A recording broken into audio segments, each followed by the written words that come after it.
ఆర్థిక సమస్యలు ఉన్నాయి, లెగసీ ప్రాబ్లమ్స్ వెంటాడుతున్నాయి. నేను 4వ సారి ముఖ్యమంత్రి. 3 సార్లు నాకు ఎప్పుడు ఇంత కష్టం అనిపించలేదు. ఇప్పుడు నాకే అర్థం కావడం ఎంత తవ్వితే అంత బాధలన్నీ బయట వస్తున్నాయి. ఒక పక్క మనసు ఉంది, దూసుకుపోవాలనే మనస్తత్వం ఉంది, ఇంకొక పక్కన చూస్తే వెసులుబాటు లేని పరిస్థితి. ఓసారి చిన్న చిన్న కష్టాలు వచ్చినప్పుడు 4-5 సార్లు కూర్చుంటే సమస్యకు పరిష్కారం దొరుకుతుందేమో గాని ఈ 6 నెలల నుంచి నేను రాత్రింబగళ్ళు ఆలోచిస్తున్నా, పట్టుదలగా పరిశోధిస్తున్నా, అయినా కూడా ఇప్పటికి కూడా నాకు ఒక దారి దొరకలేదంటే ఎంత డ్యామేజ్ జరిగిందో మీరందరూ గుర్తుపెట్టుకోవాల్సిన అవసరం ఉంది. అయితే కానీ నాకు ఒక బాధ్యత మీరందరూ ఇచ్చారు.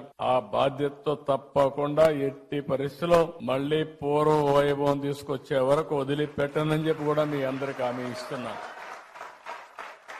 అందరికీ న్యాయం చేసేది నా విధానం. నన్ను చూశారు. ఏ ఒక్కరికి కూడా నేను ముఖ్యమంత్రిగా ఉన్నప్పుడు గాని, తెలుగుదేశం పార్టీ